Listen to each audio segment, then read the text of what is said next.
pessoal, tudo bem? Aqui quem vos fala é Michele Lemos.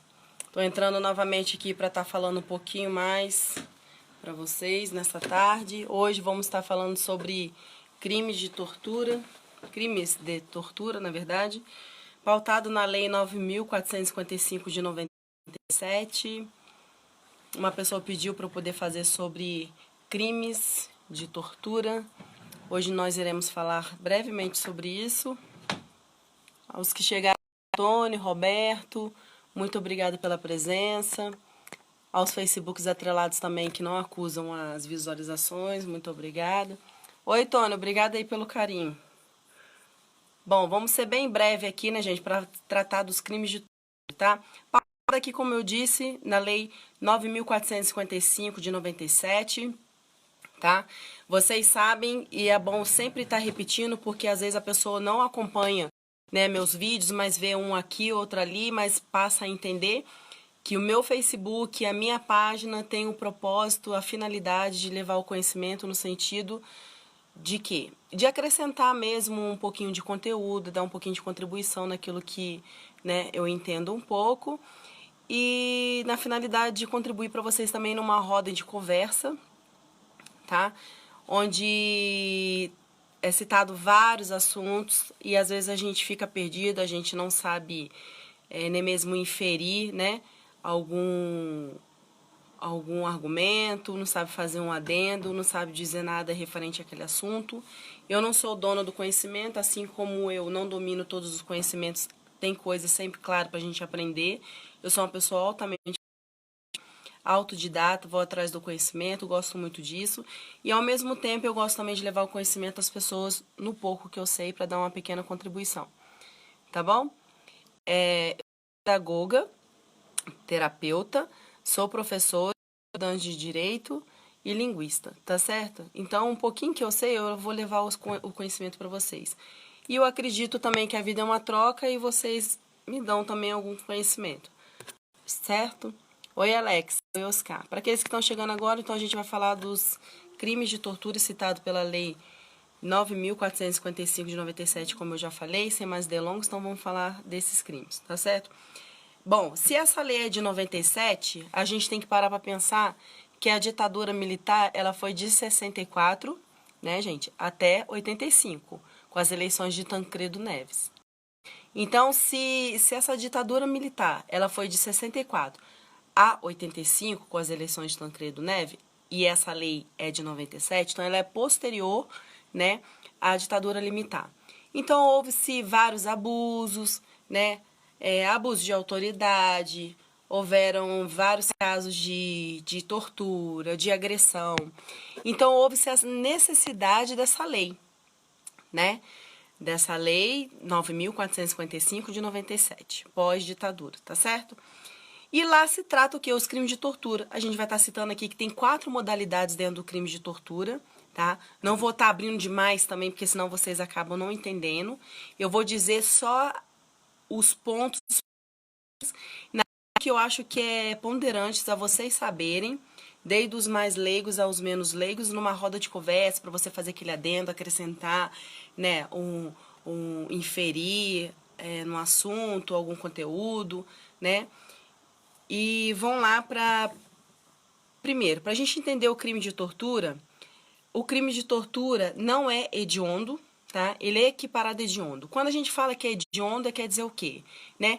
Que é aquele crime horrendo, aquele crime periculoso, de alta periculosidade, aquele crime que traz altamente perigo, traz horror, né? Um exemplo de crime hediondo: homicídio, feminicídio, genocídio, estelionato, sequestro, estupro. Então, assim, são aqueles crimes horrendos, então são hediondos. O crime de tortura está mais acrescentado aos outros T's que nós costumamos dizer no direito, que é os 3 T's, ou seja, tráfico, tortura e terrorismo, são equiparados a hediondo, ou seja, tão próximos à hediondez. Mas a gente vai ver aqui que o crime de tortura, a gente vai ver se traz hediondez ou não no discorrer da live, tá certo? Mas ele está equiparado a hediondo. tá? E lembrando também que o crime de tortura, ele tem um tipo que exige sempre para haver tortura, que é o quê? É um intenso sofrimento. Tá certo? É você fazer a pessoa sofrer de forma intensa, através de violência e grave ameaça. Tá certo? A perda do cargo para os crimes de tortura não é automático. Não, desculpa, é automático, tá? Exemplo, porque tem uma exceção e por isso que eu embolei.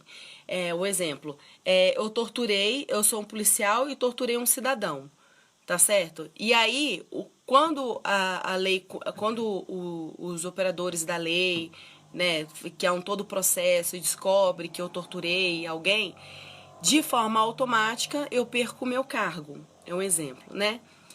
Já na omissão de tortura, na omissão na tortura, né, que é aquela pessoa que poderia fazer, mas não fez, a perda do cargo não é automática. Por que, que a perda do cargo não é automática?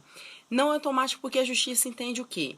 Se aquela pessoa pôde fazer, mas não fez, que é o caso da omissão, e o caso da omissão na tortura, se ela podia fazer e ela não fez, então por algum motivo. Ou seja, será que essa pessoa não fez porque ia render ela também tortura? E esses que estavam colocando em prática a tortura, será que ameaçou a essa pessoa que viu a não falar? Ia ficar pior a situação de quem viu e nada fez, ou seja, se omitiu? Então, para o crime de tortura, a perda do cargo é automático, mas a omissão na tortura, para aquele que viu, presenciou, podendo fazer e nada fez, a perda do cargo não é automático porque é analisado todas essas nuances, né? Por que a pessoa não contribuiu para impedir, qual a colocação daquela pessoa no momento, se foi de fragilidade ou não, de participante ou não, na verdade. Então, essas coisas são ponderadas, né, à luz da justiça, ok? Sobre as 4 modalidades de tortura, eu vou dizer aqui basicamente os pontos mais, né, cruciais para a gente poder entender, para não se estender muito, tá? As 4 modalidades de tortura: constranger alguém com violência ou grave ameaça, vou estar explicando cada uma delas. A segunda modalidade de tortura: submeter alguém a intenso sofrimento, sob guarda, poder ou autoridade, tá? Terceira modalidade de crime de tortura: submeter preso ao sofrimento, mas dentro daquele ato não previsto em lei. Vou explicar também. E na omissão, na tortura, que é aquilo que eu dei uma pincelada, mas a gente vai estar também falando direitinho para vocês poderem entender. Tá bom? A primeira modalidade no crime de tortura, como eu tinha mencionado aqui, eu vou estar explicando, constranger alguém, né, com violência ou grave ameaça, sofrimento físico, mental, é a primeira modalidade a ser tratada. Que é quando, por exemplo, né, se priva o preso do sono dele, né, de que ele tem direito. Ou seja, é um emprego de violência, né, e grave ameaça ao mesmo tempo, e você está ali constrangendo alguém, né, através de um sofrimento físico. Você está impedindo alguém de dormir, né, de ter aquele direito de dormir. Então, a privação do sono ali, no crime de tortura, no caso de constranger sofrimento físico, é nesse exemplo, tá? No constranger alguém com violência e grave ameaça no sofrimento mental, é um exemplo de quando você tortura alguém com uma arma na cabeça, né? Que você diz, você não vai dizer tal coisa, porque senão você morre, ou mesmo no sentido de querer alguma informação em troca, você ameaça essa pessoa. Então, ali, constrangendo alguém com violência ou grave ameaça mediante, né, o sofrimento mental, com a arma na cabeça. Lembrando que esse constranger alguém, tá, gente, é o único crime, tá, comum dentro da lei de tortura. Por que que é o único crime comum? Porque é um crime que qualquer pessoa pode incorrer nele. Vocês vão ver aqui que tem crimes que só podem incorrer neles autoridades da justiça, autoridades relacionadas à polícia, ao Ministério Público. Então, são crimes próprios, mas o único crime aqui, a única modalidade dentro do crime de tortura que cabe aqui, crime próprio, ou seja, na modalidade que qualquer um pode cometer, qualquer cidadão, qualquer ser humano, tá? É o constranger alguém com sofrimento físico ou mental com violência, grave ameaça, tá bom? Esse crime também, nessa primeira modalidade, constranger alguém com violência ou grave ameaça, em sofrimento físico ou mental, ele tem também para alguns fins. Ele atende para o fins de confissão, declaração, que chamamos de tortura inquisitiva, ou ele também tem um fim de crime, propriamente dito, ou para o fim de racial ou religiosa.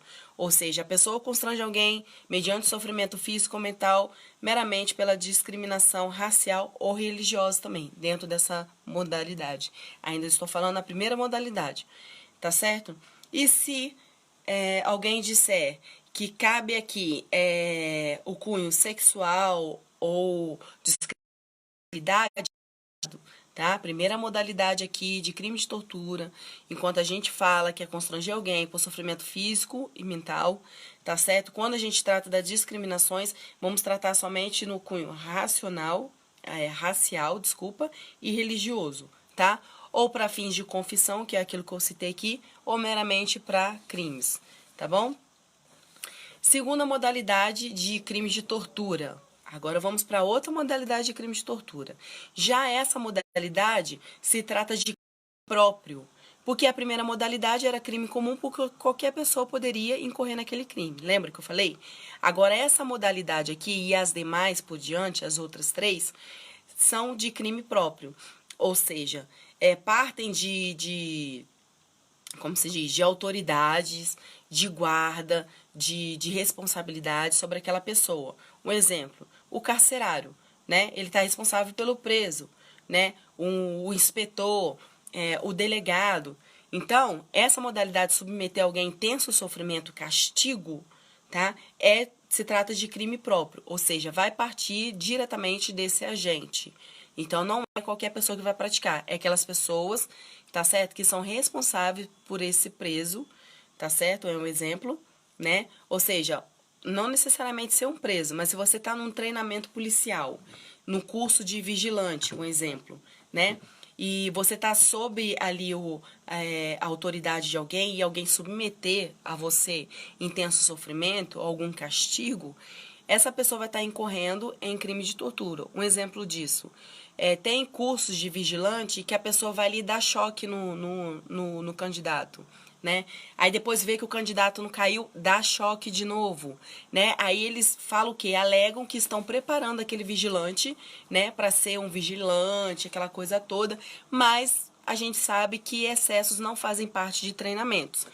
Então, essa segunda modalidade incorre em crime próprio, porque parte de autoridades, parte de quem tem a guarda, parte de quem tem a responsabilidade sobre essa pessoa, tá bom?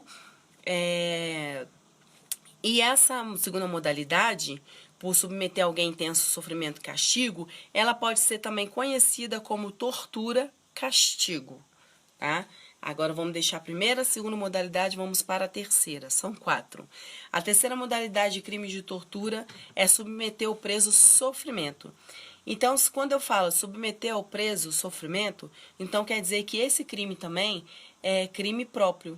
Ou seja, se é crime próprio, parte daquele que tem a responsabilidade, aquele que tem a guarda, aquele que, né, tem a responsabilidade sobre aquela pessoa. Por exemplo, novamente, o carcerário, o delegado, aqueles que são relacionados à prisão dessa pessoa. É um exemplo, tá certo? Porque quando a gente fala submeter o preso ao sofrimento, quem que vai ser? É o parente? É o vizinho? Não. É aqueles que estão responsáveis pela sua guarda, tá certo? Então, também trata-se de crime próprio. E crime pode ser chamado também de tortura carcerária por equiparação, tá? E ele é pelo ato meramente por agir, né? A pessoa não quer uma informação em troca, nada. Ela quer meramente agir daquela forma. Ela quer meramente só submeter mesmo o preso ao sofrimento, tá certo? Mas esse sofrimento, ele tem que ser não previsto em lei, tá? Vamos supor que o sofrimento ele não pode tomar banho de sol, porque ele recebeu certa punição dentro do presídio. Lá na lei do presídio, dentro da LEP, cada presídio tem seu regimento, mas tem uma lei que rege o sistema carcerário, o sistema de prisão, que é a lei de execuções penais, vamos dizer assim, né? Lá tá dizendo que você pode tirar o banho de sol dessa pessoa se essa pessoa não atender todos os requisitos, todos os ordenamentos, todas as regras advindas pelo diretor penitenciário. Ele ficar sem um banho de sol não quer dizer que seja uma tortura. Ficar sem um banho de sol é porque ele desrespeitou alguma regra do presídio, né? Alguma regra advinda do diretor penitenciário, alguma coisa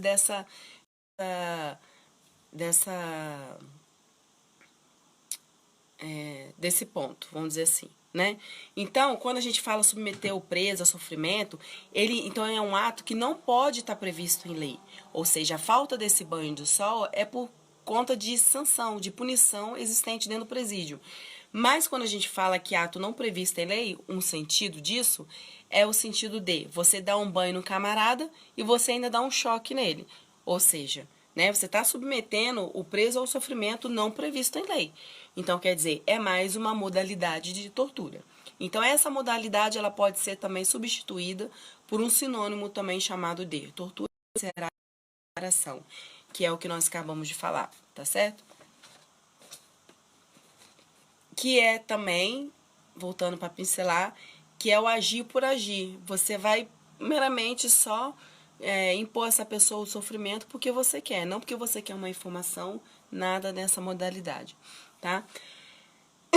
Desculpa. A quarta modalidade no crime de tortura é a omissão na tortura, que é aquilo que nós pincelamos lá no início da live. A omissão se trata do quê?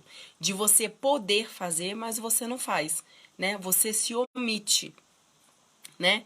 E essa omissão na tortura, ela é de crime próprio, tá?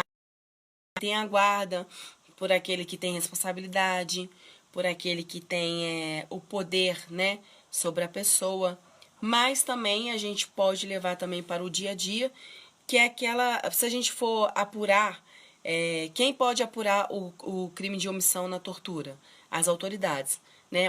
Mas podendo evitar, todos nós, cidadãos, tá certo? Então, embora a omissão na tortura seja uma modalidade de crime próprio, partindo da autoridade, partindo daqueles envolvidos que têm a guarda daquela pessoa, né, que nós citamos aqui o delegado, o carcerário, o diretor penitenciário, que são os exemplos, né? Mas na hora de se apurar a omissão de tortura, a gente também tem cidadãos ali também, né, de bem, fora a essas incumbências de guarda, de proteção, de responsabilidade, se eles poderiam também, como se diz, evitar e não fez, porque a omissão nada mais é do que isso, tá? E essa omissão na tortura, ela também pode ser conhecida como tortura imprópria, tá certo?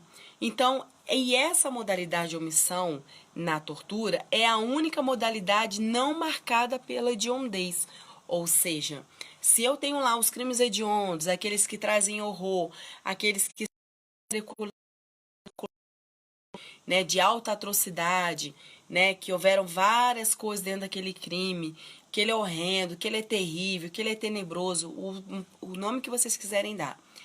Mas a tortura é equiparada a hediondo, ou seja, próximo ao hediondo. Já a omissão na tortura, ela não tem essa modalidade marcada pela hediondez, ou seja, não é aquele crime terrível, aquele crime horrendo, embora aos nossos olhos seja, mas para a justiça não é considerado, por conta daquele viés que eu tinha falado com vocês no início da live, ou seja, se eu estou vendo, agente, estou vendo que uma pessoa está sendo torturada, mas eu podendo evitar, eu nada fiz, daí o tipo omissão, mas eu nada fiz, eu tive algum motivo por não ter evitado. Será que eu sofri ameaça? Será que aquelas pessoas que estavam ali deu a entender que se eu falasse alguma coisa iam me matar também? Você tá me entendendo? Então, a justiça faz toda a ponderação dentro da omissão na omissão na tortura. Aquele que podendo evitar, nada fez dentro da tortura. Então, não é marcado pela hediondez, ou seja, a justiça vai apurar todos os fatos, ok? Mesmo embora a tortura seja equiparado a hediondo, mas a omissão de tortura, ela não é marcada pela hediondez, tá certo? Michele, se no crime de tortura você falou que se a pessoa torturar a outra pessoa e foi comprovado, e ela for um agente público, um exemplo, um policial, se ela for um analista, se ela for, vamos supor, alguém que trabalha nas Forças Armadas, é, alguém que tem um emprego público, alguma coisa dessa natureza, a perda do cargo é automática, ou seja, uma vez apurada a tortura, a pessoa vai perder aquele cargo, aquele emprego de forma automática. Na tortura, tá certo? A perda do cargo não é automática, por conta, mais uma vez, desse critério que eu falei para vocês.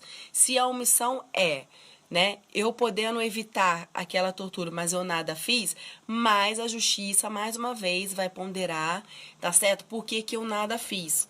Ou seja, então, o meu cargo, ele não pode ser perdido de forma automática, ou seja, eu logo fiz, logo perdi. Não, a justiça tem que ali, né, investigar, tratar o caso a caso, saber por que que eu me omiti, por que que eu nada fiz na tortura, tá certo? Então, para os crimes de tortura, a perda do cargo é automática. Mas na omissão, na tortura, a perda do cargo não é automática. Deve ser apurada. Tá certo? Legal que também que ela por si só, a omissão a omissão na tortura, ela não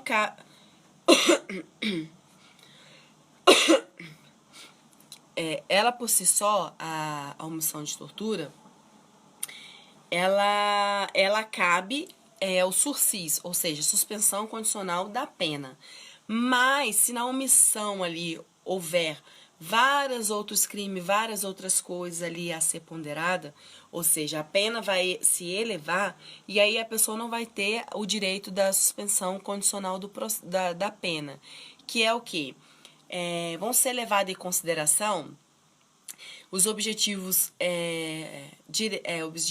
objetivos, os requisitos objetivo e subjetivo.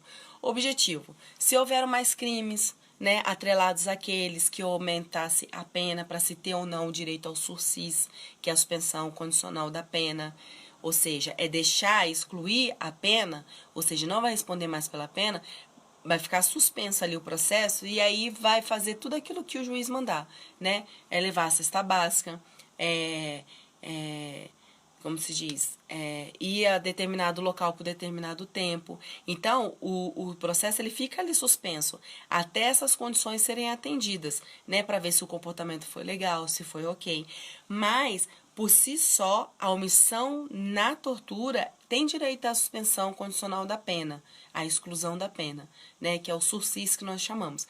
Mas, uma vez analisado os requisitos objetivos e subjetivos, aí o juiz vai dizer se tem direito à suspensão condicional da pena ou não. Ou seja, será que houve mais crimes? Será que aquela pessoa é o primeiro, como se diz? Ai, meu Deus do céu, fugiu a palavra. Será que aquela pessoa não é reincidente, é réu primário? Será que tem bons antecedentes? Será que como que é a sua personalidade? Será que ele tem curvatura periculosa? Então, todos esses requisitos, tanto objetivo quanto subjetivo, ele vai ser analisado. Então, mais uma vez, o crime de tortura por si só tem a pena, tem tem a perda do cargo automático, já a omissão na tortura não tem a omissão do cargo de forma automática, é ponderar todas essas coisas, e tem o direito ao sursis. Mas para ter o direito ao sursis, o juiz analisa todos aqueles critérios objetivos e subjetivos que eu acabei de falar, tá? E mais legal também aqui a gente se atentar que o crime de omissão na tortura, ele não se inicia no regime fechado, tá? Tem essa grande diferença no crime de tortura. O crime de tortura, por ser equiparado ao hediondo, né, por ter por ser terrível, por ter aquela hediondez, por ser né, um crime horroroso, vamos dizer assim, né, na linguagem de quem quiser assim traduzir, então ele começa no regime fechado. Já a omissão na tortura, ele não começa no regime fechado, tá certo? Por ter a pena igual a 1 a 4 anos, tá? Mas lembra que eu falei lá que a omissão na tortura puramente, né, tem o direito ao sursis, aquele suspensão, né, condicional da pena, embora o juiz tenha realizado ali todos os critérios, né, os laços probatórios, ver quais são as provas, os indícios, ver se a pessoa já está relacionada em outros crimes, porque a omissão, a tortura puramente, ela tem o direito ao sursis, à suspensão condicional da pena. Mas se vier outros crimes atrelados a elas, não tem já mais direito, né? E dentre elas ainda vai ser analisado se essa omissão de tortura foi contra a criança, se foi praticada por um agente público, se foi mediante a sequestro, porque esses três, eles aumentam a pena. Ou seja, né, acrescentará de 1/6 a 1/3 da pena. Ou seja, aí a pessoa aumentado de 1/6 a 1/3 da pena, por esses três critérios, ou seja, a pessoa já perde a suspensão condicional da pena. Tudo bem? Formas qualificadoras de tortura. Quando a gente fala de formas qualificadoras de tortura, são aquelas formas que trazem mais distinções mais gravosas, né? Que agravam mais ainda o crime. Ou seja, quando eu falo de tortura, já é uma coisa horrenda, né? Já é uma coisa equiparada a hediondo, já é uma coisa assustadora, já é uma coisa horrorosa, vamos dizer assim, de alta periculosidade, de perigo, né? Praticado por pessoas ruins, vamos dizer assim, né? Quando eu falo de qualificadora, quer dizer, eu estou qualificando, estou agravando, uma distinção mais gravosa. Ou seja, se eu coloco aqui a tortura se resultando em morte ou lesão corporal grave ou gravíssima, né, eu tenho ali a qualificadora. Qual é a qualificadora? A qualificadora que dentro da tortura eu vou ter ali uma lesão, né, no corpo da pessoa de forma grave ou gravíssima. Aí a pena será de reclusão de 4 a 10 anos. Né? Ou seja, vai aumentar por conta dessa qualificadora. De 1 a 4 anos, que era a tortura, né? Ela vai poder ir de 4 a 10 anos por conta dessa lesão grave ou gravíssima.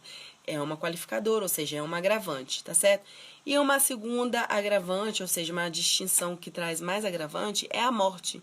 Que aí, no caso da pena de 1 a 4 anos, ela pode chegar de 8 a 16 anos, tá? Sempre nós estamos falando aqui partindo das qualificadoras, a gente sempre está falando de reclusão, tá, gente? Reclusão. É cadeia mesmo, tá? O que eu ia colocar aqui? Ah, tá. Na tortura não cabe a modalidade, não cabe fiança, não cabe graça, não cabe anistia. Ah, o camarada torturou, Michele, e vai pagar fiança. Não, não vai pagar fiança, tá? Tortura não cabe fiança, tá certo? Não cabe graça, não cabe anistia, tá certo? Deixa eu ver mais o que eu coloquei aqui pra vocês. Tá. E crimes de tortura, ele não pode ser... Crime de tortura não pode ser confundido com crime de maus tratos, tá certo? Quando você fala de crime de tortura, você submete alguém, tá certo? Que está sob a guarda, sobre todas aquelas modalidades que eu falei, né? Mas tem ali um tipo, né, que é muito peculiar da tortura, que é o quê? Tem um emprego ali de violência e grave ameaça, tá certo? E é um crime que é equiparado a hediondo. Já os maus tratos, eles põem a perigo a pessoa, né, que está sob a sua guarda, sua responsabilidade, mas não traz ali aquela certa hediondez, né? Mas lembrando que a omissão na tortura, eu falei que não traz, né, a hediondez, tá? Os crimes de tortura, sim, aqueles 4 citados, dentro daquelas 4 modalidades, mas exceto a modalidade omissão na tortura, que não trata de hediondez, tá certo? Então, a gente fez aqui a distinção de crime de tortura e crime de maus tratos, que as pessoas acabam confundindo, tá certo? Lembrando que o crime também de tortura é um crime material, ou seja, a própria matéria já está no tipo, né? O próprio fato de você submeter a pessoa ao intenso sofrimento, né, já é um crime material, ou seja, o próprio sofrimento está ali, dentro do tipo, né, material. Ou seja, o outro crime material, um exemplo, é o crime de homicídio. A própria materialidade está ali, que você matou a pessoa, né? O próprio fato de matar. O próprio fato de torturar, de colocar a pessoa em sofrimento intenso, já é a própria materialidade, já é a própria matéria no tipo penal, tá? O que eu ia falar? O crime também de tortura também é passível também de tentativa, tá? Ou seja, se eu torturando, o que é tentativa? É o impedimento de circunstâncias alheias à minha vontade, ou seja, eu tentei, né? Um exemplo, eu estou torturando né, uma pessoa que está sob a minha guarda. Eu sou policial e ele é o preso. Estou torturando o preso. Mas se chega um terceiro ou um outro policial, vai me impedir de eu continuar aquela tortura. Ou seja, houve uma tentativa. Eu queria ir além, eu queria ir à frente com a minha conduta, mas eu fui impedida por circunstâncias alheias à minha vontade, ou seja, por circunstância fora a minha vontade. É com a chegada de um terceiro, de um outro agente que me impediu a levar adiante a minha tortura. Então, cabe-se a tentativa. Mas lembrando que o crime de tortura não aceita arrependimento posterior e nem eficaz. Porque não tem como eu torturar a pessoa e dizer, ai meu Deus, me arrependi, agora eu vou levar para o hospital. Ai meu Deus, me arrependi, agora eu vou parar. Não. Então não cabe esse arrependimento eficaz e nem posterior. Apenas tentativa. Porque eu comecei a torturar a pessoa, mas fui impedida pelas circunstâncias alheias à minha vontade, por através de um terceiro. Então não cabe arrependimento posterior e nem eficaz. Apenas tentativa. Ok? Os sujeitos passivos de tortura, desculpa, pode ser ali um preso, né, ou uma pessoa sujeita à medida de segurança, né? Ou seja, um preso é aquela pessoa que eu tenho sobre ele a guarda, a proteção, a autoridade, né? E aquela pessoa sujeita à medida de segurança também, que é aquele mentalmente doido, vamos dizer, né? Imparcialmente ou totalmente doido, vai parar dentro de um manicômio, ou seja, um presídio de medida de segurança. E ali eu faço com ele o que eu bem entendo, eu torturo, então, ou seja, são sujeitos passivos de tortura. O preso ou aquele sujeito à medida de segurança, tá? Mas lembrando que são crimes, né? Crimes próprios praticados por a gente. Lembrando que há um que não é crime próprio, tá certo? Que nós falamos aqui, que é o primeiro, constranger alguém, sofrimento, né, físico ou mental, que é o crime comum que pode ser praticado por qualquer pessoa, tá certo? Eu dei uma pincelada aqui, recapitulando, falei o que é crime de tortura, que diz que é equiparado a hediondeis, diz que a perda do cargo é automático, exceto na omissão, né, na tortura, porque o juiz vai analisar todo o laço probatório, indício, provas da materialidade, ver tudo direitinho, por que aquela pessoa se omitiu, se houve ali ameaça ou por algum outro motivo. Então, todos os crimes, todas as modalidades cabíveis dentro do crime de tortura são de perda de cargo automático, exceto a omissão, tá certo? Exceto a omissão. Falei também das modalidades de crime de tortura, que é constranger alguém, submeter alguém a intenso sofrimento, submeter o preso a sofrimento, omissão na tortura. Falei todos eles, tá certo? Falei também sobre formas qualificadoras, que é a lesão grave ou gravíssima e a morte. Disse no que acarreta que é uma grave pena, né, que ele pode aí dar um pulo de 4 a 10 anos no sentido de lesão grave ou gravíssima. Diz que pode dar um salto aí de 1 a 4 anos, podendo ser de 8 a 16 no caso de morte. Diz que não cabe fiança, graça e anistia. Disse que o regime para o crime de tortura é fechado, mas a omissão não é fechado. E lembrando que tem também os requisitos também para ter como se diz, para se iniciar em regime fechado também é um todo critério, ver se é crime hediondo, aquela coisa toda, né? Se tem maus antecedentes, se a pessoa é periculosa, altamente perigosa. Então, são coisas a serem avaliadas, tá? Eu fiz também a distinção entre maus tratos e crime de tortura. Diz que é um crime material, expliquei. Diz que é passível de tentativa, mas não de arrependimento eficaz e posterior, e eu também expliquei por quê. E diz quais são os sujeitos passivos de tortura, que seria o preso ou o sujeito a medida de segurança, tá certo? Espero que tenham entendido, fui bem breve, bem rapidinha, para não se estender muito, para poder cumprir aqui a pedido do Cleito, que me pediu para falar sobre crimes de tortura. Falei mesmo só o que tem as nuances, aquilo que é mais peculiar ao crime de tortura, pautado na Lei de 9.455 de 97, Diz também que é uma lei posterior à ditadura militar, né? Porque a ditadura militar foi de 64 a 85, com as eleições de Tancredo Neves. Ou seja, se de 64 a 85 se encerrou a ditadura militar e essa lei de 97, então essa lei veio mesmo para apurar todos os abusos, torturas de superiores, daquele que tem a guarda, que tem a responsabilidade sobre as pessoas, tá bom? Muito obrigada por estarem aqui comigo, todos os Facebooks atrelados, que não acusam o número de visualização. Espero que vocês tenham, tá bom? Eu continuo gripada, mas o trabalho continua, né? Então a gente tem que continuar com os nossos compromissos. Eu disse que eu ia entrar para falar sobre isso, né? A gente cura ali da nossa gripe, mas a gente tem que acatar com aquilo que a gente falou, tá? Quero agradecer a todos que estiveram aqui comigo. Um beijo e fica com Deus.